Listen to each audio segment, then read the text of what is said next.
Quem nunca teve Opala com esse tampão cortado, não teve Opala direito. Todos os Opalas que já passaram por aqui tinham esse problema aí que foi cortado no passado para colocar alto-falante. E é isso que a gente vai consertar agora. Oi, tudo bem? Eu sou a Sabrina, seja muito bem-vindo a mais um vídeo na reconstrução do nosso Opala. Tem muitos detalhes que a gente já resolveu e esse vídeo vocês vão ver que ficou muito legal porque a gente conseguiu dar um jeito nessa peça. Agora acompanhe o processo, veja também algumas dicas e se você tem alguma dúvida já deixa aqui nos comentários. Dos nossos apoiadores eu deixei os links todos aqui na descrição e eu espero que você goste muito. Já aproveite de se inscrever também e curtir esse vídeo. Agora com vocês, segue o vídeo! Primeiro de tudo, vou começar fazendo o molde do que eu preciso recuperar. Então já separei ali o papel, coloquei uns ímãs para travar e começo a desenhar. E por um milagre eu tava com a mão limpa, então eu corri lá na churrasqueira do Ticão, peguei um pedacinho de carvão. E aí você vai passando a mão nos detalhes que você quer revelar. E depois, né, que tiver ali uma sombra marcada, fica mais fácil de você fazer o desenho que você precisa. Depois eu vou fazer toda a marcação com a régua, mas primeiro eu fiz o esboço, que já facilita muito. E eu dividi em duas partes para facilitar também a construção das peças. E eu não sei se você tinha reparado, mas a furação não é igual. Tem desenhos diferentes naquela peça. Eu não sei porquê, até se você sabe, comenta aqui embaixo. Mas eu não vou discutir com a fábrica, né? Então eu vou copiar igualzinho saiu no original. Agora sim eu termino de fazer as marcações. E como eu já comentei aqui algumas vezes, essa parte é muito parecida com corte e costura. A modelagem, o jeito de você passar a marcação para a peça. Então, quem tem mãe costureira, né, ou uma costureira em casa aí, sabe como é que funciona. E se você assistiu o último vídeo, viu que agora a gente tem uma frisadeira, essa que tá aí no fundo. E é com ela que a gente vai trabalhar nesse vídeo para poder fazer as marcações. Então, se você ainda não tá seguindo a gente, já curte o nosso vídeo e já se inscreve também aqui no canal, porque tem muito vídeo ainda para vir. Muita dica legal. Se você tem um carro antigo, pretende ter, ou só gosta mesmo de ver carro feio ficando bonito, então já segue aí a gente para acompanhar os próximos vídeos. E agora eu já cortei as duas peças que eu preciso e eu vou dar acabamento com um disco de corte para ela ficar bem retinha. Vai facilitar quando eu passar esse desenho lá para a chapa original do carro, vai facilitar com que eu consiga ter o encaixe perfeito e a solda fique bem mais fácil de fazer. E aí eu tô fazendo alguns testes com a frisadeira, que para mim ainda é uma novidade. Então a gente tava fazendo os testes. Aqui é uma chapinha ridícula, era retalhinho, né? Então eu fiz alguns degrauzinhos, daí pra testar quanto que eu tenho que apertar aqui. Eu tava testando as roldanas também, troquei por uma outra. Então dá pra você brincar com elas, assim, no sentido que você não precisa usar um parzinho, só o mesmo parzinho. Você pode intercalar entre elas. Então tem muita coisa que dá pra criar, né?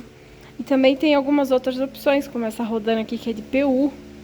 Então tem muita coisa legal. Eu quero começar aqui pela parte de dentro. Então fazer esse friso para depois fazer esse aqui que chama meia cana. Que a gente tem aqui dois tamanhos. Essa mais magrinha e deixa eu ver, essa aqui, ó. Eu vou usar essa, que é a maiorzinha. Lá no caso não é tão grande assim, mas a hora que eu passar ela, né, a chapa vai ceder um pouquinho. Então eu tô esperando só o meu motorzinho desocupar lá, que ele tá lixando um carro. Daí a gente já vai começar a brincadeira aqui. Por enquanto o Tico vai me ajudar ali. Dá pra fazer sozinho, gente. Essa manivela você pode virar ela pra dentro ou virar pra fora. Pra você fazer sozinha é melhor virada pra dentro. Mas aí como eu ainda não tenho muita prática, né? Eu quero pegar o jeito primeiro. Então o Tico vai me ajudar ali, fazendo a parte do motor, pra mim poder segurando com as duas mãos. Então, já fizemos aqui as primeiras marcações. Ó como fica. Então, já ficou bem legal. Deu uma leve empenadinha. A gente não fez um pré-estiramento, nada. A gente fez na chapa direto. E daí, né, agora aqui é uma pequena encolhidinha que a gente precisa dar. E aí, na própria ferramenta de encolher, aquela lá, a gente já dá uma encolhidinha e já vai ficar certinho. E aí agora vamos fazer esse vinco aqui. Então eu já troco a roldana, é muito fácil para trocar também. E o motorzinho já está a postos. Então eu passei uma vez um pouco mais raso e depois afundei um pouco. Um erro que eu cometi que eu mudaria na próxima. Eu cortei a chapa muito perto. Então como ficou pouca borda ali, ela acaba entortando. E aí eu preciso, né, dar uma voltadinha no martelo. Nada grave. Mas se eu fizer a chapa um pouquinho maior, eu acredito que seja um pouco mais fácil até para trabalhar. E aí, como a chapa deu uma esticadinha, eu fui depois lá na ferramenta para encolher, né, e aí ela voltou já para a posição original. Mas não tem como comparar o que era fazer isso tudo no martelo e agora com a frisadeira. Porque sim, gente, eu fazia tudo na mão. Então tem como você fazer, mas é muito sofrido. Então eu já estou considerando que essa ferramenta não é um gasto, ela é um investimento. E eu já deixei o link na descrição caso você queira conhecer mais ferramentas para metal shaping também. Bom, gente, agora eu cheguei num dilema. Essa é a minha chapinha de teste, então por isso que ela tá toda marcada, porque eu testei várias roldanas ali até chegar na que eu queria. E eu fiz mais ou menos aqui o desenho que eu preciso cortar pra ficar aquela beiradinha igual é no original. Só que, se eu for fazer com o disco de corte, eu vou sofrer um pouco, né, porque os cantos são arredondados. Então eu teria que ir fazendo mini risquinhos com o disco até conseguir fazer essa curva. Com o disquinho pequeno facilitaria, mas eu quero tentar cortar na plasma. Então eu tenho aqui a plasma, essa é a Flash 45. Já me perguntaram se para usar a plasma precisa de gás ou alguma coisa assim. Não. A plasma você só precisa de energia e ar comprimido. Tem alguns modelos que já vem com compressor embutido, mas como a gente tem um compressor aqui na oficina, essa aqui não tem. Então eu vou deixar ela numa regulagem baixa, né, para não aquecer demais a peça ali. E aí eu quero ver se eu vou conseguir ter o controle na mão, né, porque como eu não usei muito a plasma na minha vida, então eu tenho um pouco de medo de acabar estragando a peça. Mas eu vou fazer, daí eu mostro pra vocês se deu certo ou não. Gente, acabei perdendo o vídeo aqui dos testes, mas dá certo. Normal ficar essas rebarbas, né? Mas isso aqui é fácil de desbastar, daí com a lima rotativa, então muito fácil. Então eu vou cortar com uma sobrinha, né? E aí eu vou fazer os desbastes. Eu vou testar o desbaste aqui também, mas ela funciona muito melhor se você vai empurrando a ponta dela em direção à chapa, não puxando. Então funcionou melhor. Aí eu vou fazer assim na outra chapa. A oficina é muito barulhenta, não tem como evitar. Mas então, gente, depois da chapinha de testes, eu passei já pra peça mesmo. E assim, foi bem tranquilo. Você tem que estar prestando muita atenção. E eu, sinceramente, acho que eu vou fazer uns testes de caligrafia com a plasma. Mas é um processo muito satisfatório. Corta como se fosse uma manteiguinha. Então, o pessoal antigamente usava muito maçarico para cortar. A plasma funciona basicamente igual, só que não precisa dos gases e ela é muito mais rápida e esquenta menos a peça. Mas ela não dispensa o uso do disco de corte, porque como ela deixa ali umas rebarbas, eu não posso fazer o corte final, onde eu vou soldar com ela, porque senão eu não consigo fazer o encaixe perfeito da peça. Então ela é maravilhosa, mas tem uns poréns, a gente não pode usar ela em tudo, infelizmente, porque seria muito rápido. E eu tô com alguns planos aqui para a próxima desmontagem fazer com a plasma. Então ela que me aguarde, que eu vou usar muito ainda. E para terminar os desbastes ali, eu usei também a lima rotativa. Aí, gente, quase pronto. Aqui um detalhezinho eu vou mostrar, porque pode acontecer. Aqui eu dei uma erradinha com a plasma. Então foi uma erradinha que minha mão deu, aconteceu isso aqui. Mas é muito mais fácil eu dar um pontinho aqui, né, do que se eu tivesse que ter cortado tudo no disco. Aí pra dar acabamento, eu usei o Quick Lock, muito bom nesse cantinho aqui. Eu tinha tentado com a rodinha de lixa, com essa, mas como aqui é muito fino, você acaba mais estragando do que aproveitando. Então, aí nas partes arredondadas que precisou, eu usei a lima rotativa.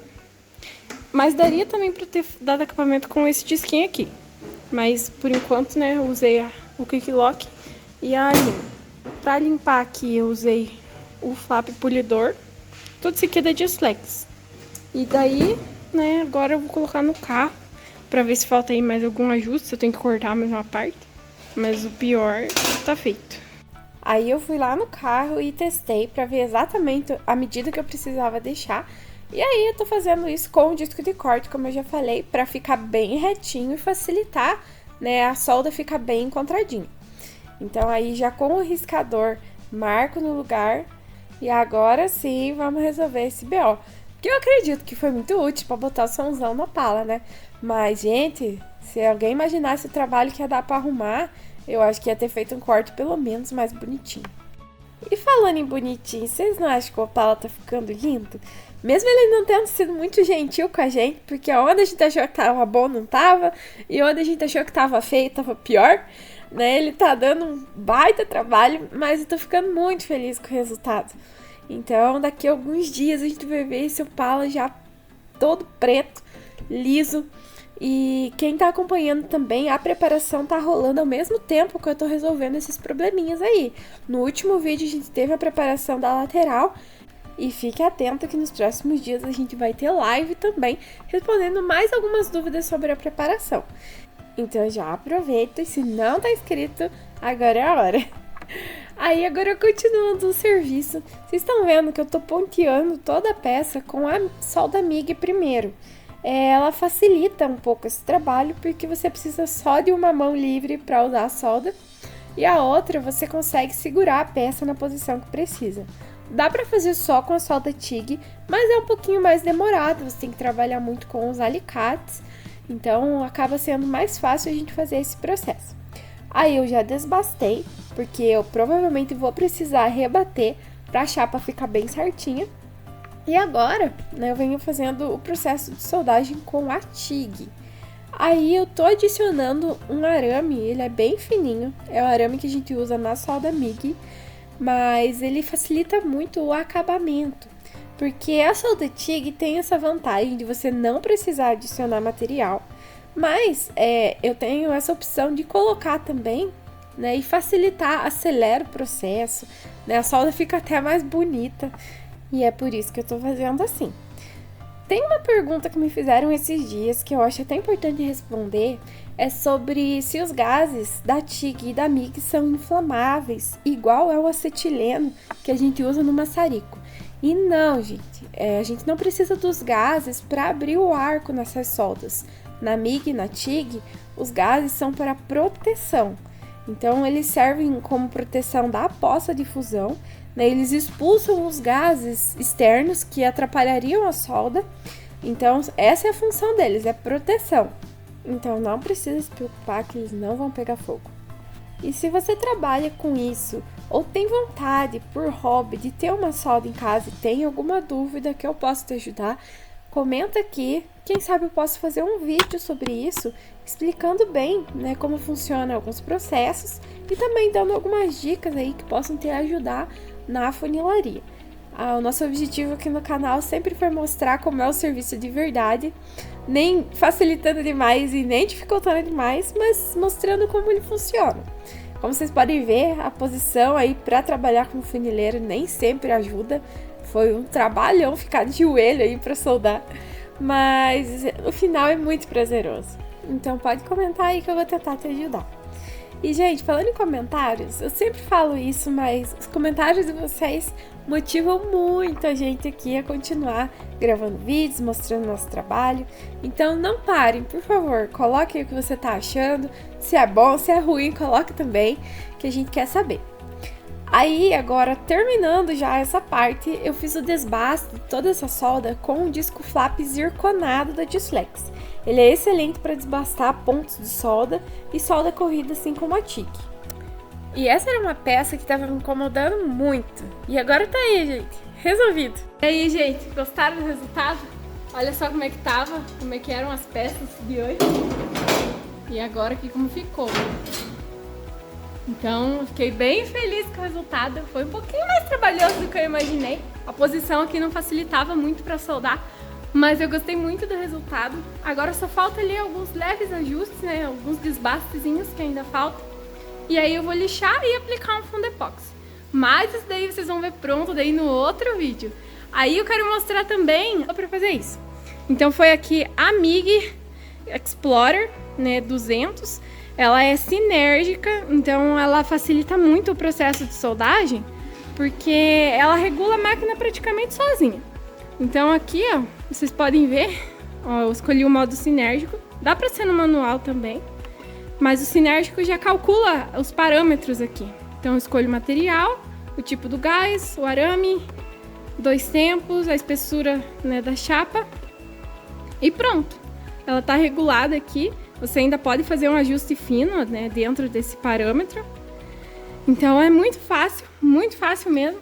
E aqui pra TIG eu usei a da velha guarda ainda. Essa foi a primeira máquina que a gente mostrou por aqui.